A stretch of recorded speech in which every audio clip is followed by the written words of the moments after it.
মঙ্গলবার সুপ্রিম কোর্টে পার্কস্ট্রিট কাণ্ডে দুই অভিযুক্তের জামিনের আবেদন খারিজ হয়ে যায়। তারপরই বৃহস্পতিবার নগর দায়রা আদালতে ফাস্ট ট্র্যাক থার্ড কোর্টের বিচারক মধুচন্দ্র বোস জানিয়ে দেন আগামী 19শে ফেব্রুয়ারি মামলাটির চার্জ গঠন। আদালত সূত্রে খবর, আগের শুনানিতে অভিযুক্ত পক্ষের আইনজীবীরা সিসিটিভির ফুটেজ সম্বলিত বাজেয়াপ্ত করা হার্ড ডিস্কগুলির কপি চেয়েছিলেন। সেই মতো আদালতের নির্দেশে বিচারকের সামনে হার্ড ডিস্কগুলির কপি দেওয়ার জন্য গত মঙ্গলবার লালবাজারে গোয়েন্দারা কম্পিউটার ও হার্ড ডিস্ক সহ আদালতে আসেন। সঙ্গে ছিলেন কেন্দ্র ফরেন্সিক বিশেষজ্ঞ। তিনি আদালতে জানান, নির্দিষ্ট মডেলে কম্পিউটার এবং সফটওয়্যার থাকলে তবেই কপি করা সম্ভব। এদিনের শুনানিতে হার্ড ডিস্কের কপি তাঁরা আর চান না বলে জানান অভিযুক্ত পক্ষের আইনজীবীরা। এদিন শুনানিতে লালবাজারের পক্ষে সরকারি আইনজীবী ফের হার্ড ডিস্কগুলি হায়দ্রাবাদে ফরেন্সিক গবেষণাগারে পাঠানোর আবেদন জানান।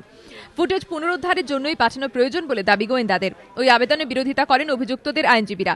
তাদের মতে এতে বিচার শুরু হতে বিলম্ব হবে। এমনকি এই সুযোগে তদন্তকারী সংস্থা সিসিটিভি ফুটেজে কারচুপি করতে পারে বলে আশঙ্কা প্রকাশ করেন অভিযুক্ত পক্ষের আইনজীবীরা। সেদিন 29 তারিখে লালবাজার থেকে এক্সপার্ট এসেছিলেন, উনি বলেন এটা পসিবিলিটি নয়, এটা কপি দেওয়া যাবে, এটাকে ইমেজিং বলা হয়, কপি বলা হয় না, এটা technical term and technical fault. Hard disk থেকে কিভাবে সিসিটিভির ফুটেজ মুছে গেল তা জানতে এদিনও বিচার বিভাগীয় তদন্তের দাবি জানান অভিযোগকারিনীর আইনজীবী। সেই আবেদনেরও বিরোধিতা করেন অভিযুক্ত পক্ষের আইনজীবীরা। শুনানি শেষে বিচারক জানান 6 ফেব্রুয়ারি তিনি রায় জানাবেন। 13 থেকে 16-র মধ্যে কি ঘটেছিল বা এই সিসিটিভি ফুটেজ কোথায় গেল, তাই জন্যই আমরা জুডিশিয়াল এনকোয়ারি চেয়েছি। আর চার্জ গঠনের দিন 19শে ফেব্রুয়ারি ধার্য হয়েছে। এক বছর আগে 5ই ফেব্রুয়ারি রাতে পার্ক স্ট্রিটে 5 তারা হোটেল থেকে বেরিয়ে চলন্ত গাড়িতে তাঁকে গণধর্ষণ করা হয়েছে বলে অভিযোগ করেন এক অ্যাংলো ইন্ডিয়ান যুবতী।